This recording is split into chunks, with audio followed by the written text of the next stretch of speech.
Juru bicara KPK Budi Prasetyo menyampaikan bahwa dugaan tanah punya negara dibeli lagi oleh negara untuk proyek kereta cepat masih dalam penyelidikan.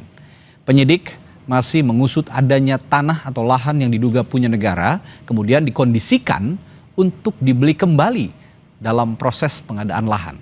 Dalam pengondisian seperti itu, Komisi Pemberantasan Korupsi juga terus menelusuri apakah memang ada markup dana atau tidak. Kami masih terus mendalami informasi-informasi yang kami peroleh, baik di lapangan maupun dari permintaan keterangan kepada para pihak. Ya, jadi nanti kita akan terus menelusuri adanya tanah-tanah yang diduga punya negara, kemudian dijual kembali gitu ya, dalam proses pengadaan. Artinya negara membeli kembali yang sebetulnya tanah itu adalah milik negara. Nah, modus-modus seperti ini masih terus didalami terkait dengan pengkondisian dalam proses pengadaan lahannya begitu. Apakah juga ada dugaan markup terkait dengan pengadaan lahan ini? KPK mengungkap ada modus negara membeli kembali tanah negara untuk proyek kereta cepat Wush. Modus ini masih didalami dalam proses penyelidikan di KPK. Namun yang jadi pertanyaan, apakah modus negara beli tanah negara ini pernah terjadi sebelumnya atau malah ini modus baru untuk penggelapan uang proyek? Kita akan bahas hal ini dengan dua narasumber kami yang sudah bergabung melalui sambungan virtual. Ada Herman Hairon, anggota Komisi 6 DPR RI dari fraksi Partai Demokrat, dan Saud Situmorang, mantan Wakil Ketua KPK periode 2015-2019. Selamat malam Bapak-Bapak. Selamat malam Mas. Selamat malam. Ya, saya ke Kang Herman dulu nih dari DPR. Kalau Anda di Komisi 6 yang mengawasi Kementerian Perhubungan, misalnya sudah berkoordinasi juga dengan Kementerian BUMN dan juga yang lainnya begitu yang terkait dengan proyek kereta cepat misalnya. Adakah di rapat-rapat komisi terkait dugaan korupsi lahan ini terungkap juga di DPR? Kami kan tidak sedetil sampai kepada hal-hal yang mikro ya. Oke. Dan pembahasan dengan kereta cepat Jakarta-Bandung atau KCIC tentu membahas terkait dengan kesiapan pelaksanaan dan bagaimana ketersediaan penganggaran, kemudian kesesuaian dengan target dan tujuan awal, termasuk bagaimana pola B2B dan apa yang menjadi kendala persoalan pada waktu itu. Dan tentu setelah kemudian berjalannya waktu, KPK mengungkap bahwa ada persoalan dengan pembebasan lahan, pengalihan lahan, ya, apakah itu tanah negara, apakah itu tanah masyarakat. Tentu kalau ada hal-hal yang menyebabkan itu melanggar aturan tata peraturan good governance atau good corporate governance karena ini adalah B2B, kami persilakan untuk bisa mengungkap. Justru kalau bertanya kepada saya, ya tidak tahu karena prosesnya kami tidak sedetil itu sampai pembahasan terhadap pelaksanaan kegiatan proyek KCIC ini. Tapi mengingat DPR juga adalah lembaga pengawas eksekutif begitu ya, kinerja-kinerja eksekutif. Perlukah nanti ke depannya misalnya paralel dengan proses penyelidikan dan penyidikan mungkin nanti ke depannya oleh KPK, perlukah juga ada pansus misalnya yang dibuat oleh DPR menurut Anda? Ya tentu kalau nanti banyak hal yang mengakibatkan banyak persoalan dalam usia bisa saja, dan bahkan kami kan dulu juga pada waktu terjadinya cost overrun karena persoalan keterlambatan penyelesaian proyek kereta api, pembebasan lahan dan lain sebagainya, itu pun kami langsung meminta untuk pemeriksaan dilakukan oleh BPKP.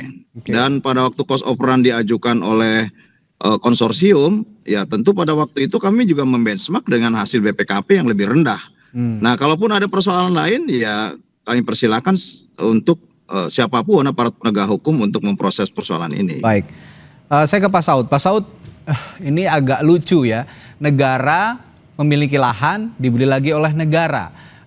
Yang seharusnya tidak perlu dibeli, tidak perlu mengeluarkan biaya, negara ini malah mengeluarkan biaya. Nah, itulah potensi dugaan korupsi yang saat ini lagi ditelusuri oleh KPK. Tapi dari pengalaman Anda di KPK, adakah modus-modus seperti ini? Jual beli tanah negara dengan kasus korupsi lahan di era sebelumnya, misalnya dengan kasus-kasus saya melihat ada proyek tol misalnya pembebasan lahan tol. Ini ada kemiripan dengan proyek-proyek sebelumnya atau ini justru modus baru, Pak Saud? ini sebenarnya nggak ada yang baru ya. Ini kan biasa aja itu kalau niat korupsi itu kan di mana kesempatan mereka memanfaatkan. Cari celah terus gitu ya. Ya, apakah itu markup, apakah itu gratifikasi atau pemerasan dan seterusnya.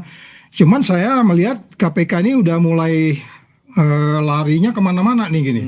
Karena ini kan kalau kita lihat bagaimana WUS ini mulai didesain ya tahun 2000, katakanlah 2000 sebelum 2015, 4 tahun di depannya berarti hampir 2000 19. sebelum SBY selesai itu sudah mulai dirancang. Kemudian terjadi apa yang disebut sebagai setelah Jepang melakukan penelitian hampir 5 tahun, kemudian mereka sudah menawarkan 0,1%, kemudian pindah ke Cina jadi 2%. Jadi ini korupsinya bukan soal pembebasan tanah ini, Mas. Jadi menurut Anda bukan di persoalan lahan, dugaan korupsinya? Enggak. Ini KPK mulai kita pertanyakan nih KPK. Ini udah mulai mereka mau nyalahkan orang teknis nih. Padahal intinya bukan di situ WUS ya. Korupsi WUS ini yang disebutnya state captured corruption. State captured corruption itu adalah yang dirusak itu kebijakan publik, main di regulasi, institusi negara, kemudian bersifat keputusan strategik. Coba lihat deh yang dari 0,1% ke 2%. Itu ciri-ciri khas state corruption. Nggak urusan bebasin tanah ini Mas Radit. Ini kecil banget. Kalau soal bebasin tanah itu cuma nggak nyampe 10 triliun tanah itu. Tapi yang dahsyat justru itu tadi. State capture corruption ini itu dikaitkan dengan, coba lihat bagaimana Perpres 107 tahun 2015. Di itu dikatakan tidak pakai APBN. Kemudian dibuat Perpres 93 2021. Di situ berubah menjadi APBN. Tadi Mas yang dari DPR udah bilang ada cost of run di situ. Ya. Nah, itu yang strategik tuh di situ, jangan ngurusin pembebasan tanah. Ini gimana sih menjadi lari kemana-mana? Ya kelihatannya jadi kayak korupsi yang begitu simpel. Ini state captured corruption. Korupsi yang rame-rame dilakukan penguasa, politisi dan seterusnya. Bukan hanya soal pembebasan tanah, ini kecil banget nih. Ini kayaknya mitigasi nih yang jangan-jangan. Jadi KPK mitigasi. cari kambing hitam dong Pak Saud kalau gitu. Oh ya boleh pakai kata itu juga boleh. Karena makanya oleh sebab itu saya setuju dengan tadi Mas dari DPR tuh. Pak Herman. Coba aja lihat dari bagaimana waktu BPK memeriksa itu gitu. Iya kan?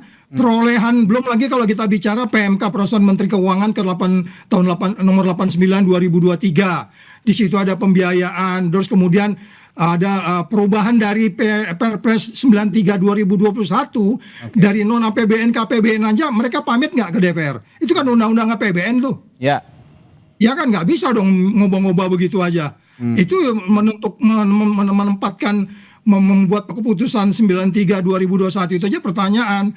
Jadi ini state captured corruption, jangan dianggap korupsi pembebasan tanah orang membangun jembatan kecil. Ini jauh banget ini Mas Radit. Ini pantas saja tadi Kang Herman saya tanya soal pembebasan lahan, dugaannya tidak terlalu antusias menjawab karena mungkin ada kecurigaan yang sama. Jangan-jangan saya akan tanyakan itu setelah jeda nanti ke Kang Herman, apakah betul ada state capture corruption dalam proyek pengadaan WUS kereta cepat Jakarta Bandung sesaat lagi di Sapa Indonesia Malam. Jangan kemana-mana.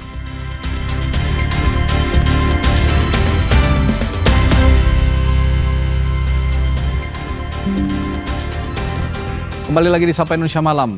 Masih berbincang soal dugaan korupsi di proyek kereta cepat WUS. Kalau tadi di segmen pertama, segmen sebelumnya, dugaannya kalau kata KPK katanya dugaan pembebasan lahan, korupsinya ada di situ. Tapi ternyata kalau kata Pak Saud bukan di situ intinya. KPK mencari kambing hitam. Nah, saya tadi juga bertanya di awal oleh pertanyaan yang sama kepada Kang Herman, tapi sepertinya tidak terlalu antusias menjawab. Jangan-jangan Kang Herman juga punya kecurigaan yang sama bahwa sebenarnya bukan masalah pembebasan lahan. Sebenarnya ada core yang dikatakan Pak Saud tadi yang lebih inti, yakni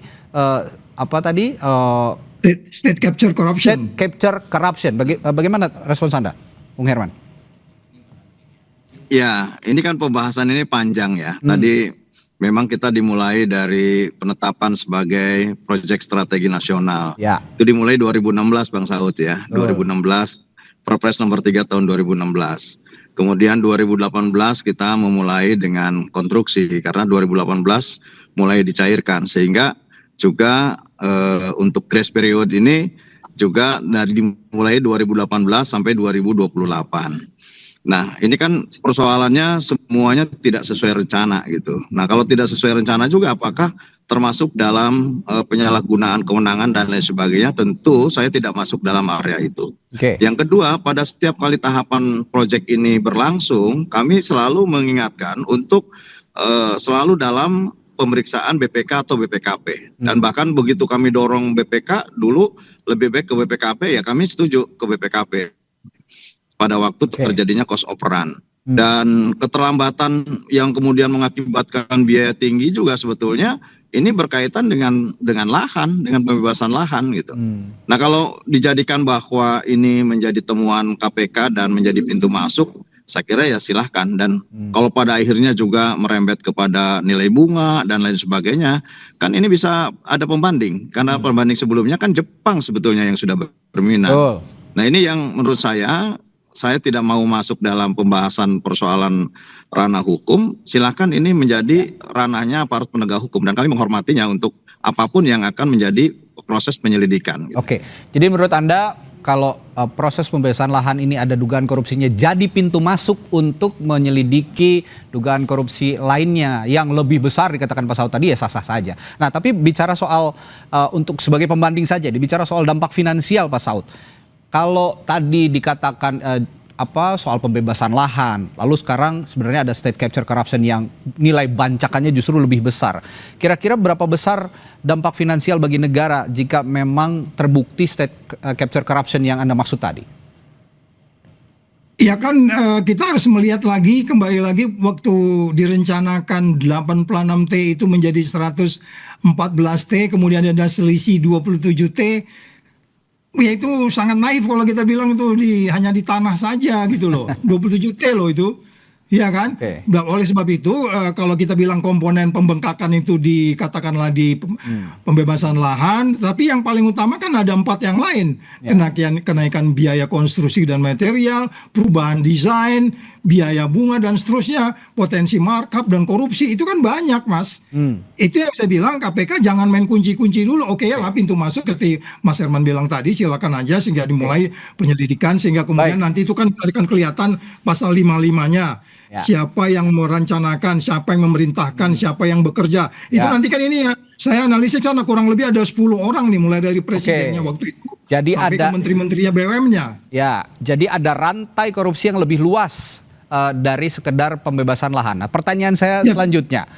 Menurut Anda siapa aktor utama di balik modus ini? Swasta, birokrat, atau campuran, atau jangan-jangan politisi? Tergantung ininya, Mas. Kalau memang nanti pembebasan lahan itu kan ditekes orang-orang lapangan tuh. Itu mah mainnya di level BUMN. Tetapi kemudian nanti ada kickback kan nanti pasti ada perencanaan dari awal berapa persen segala macam. Itu yang mungkin nanti KPK harus mulai detail di situ. Yang menurut saya kalau memang mau agak lebih rapi karena kita kan ini mau melihatnya ke depan jauh ya. Coba dibaca lagi deh. Proyek ini kan sebenarnya tadi Mas Herman bilang di tahun 2000 berapa ya. Sebenarnya di era Pak SBY ini mimpi ini sudah ada. Ya, baik. Dan saya yakin pasti itu Presiden setelah SBY itu pasti ngomong, ya saya rencanakan proyek ini karena penelitiannya itu udah hampir 5 tahun loh, Mas. Baik. 5 tahun itu sebelum 2015 itu. Baik. 5 tahun itu semua titik-titik udah digambar itu. Dan namanya itu kereta api Jakarta Bandung, bukan kereta api Halim Kecamatan Padalarang, bukan. Ya. Jadi, ini kan yang sekarang ini Halim Kecamatan Padalarang, bukan Jakarta Bandung. Nah, jadi di situ aja udah kelihatan mensreanya gitu loh. Baik. Nah, jadi kesimpulannya adalah apakah KPK menjadikan ini pintu masuk to catch bigger fish? Ini yang kita nantikan bersama. Terima kasih Pak Saud dan juga Bung Herman sudah bergabung di Sapa Indonesia Malam. Kita jumpa lain waktu. Selamat malam.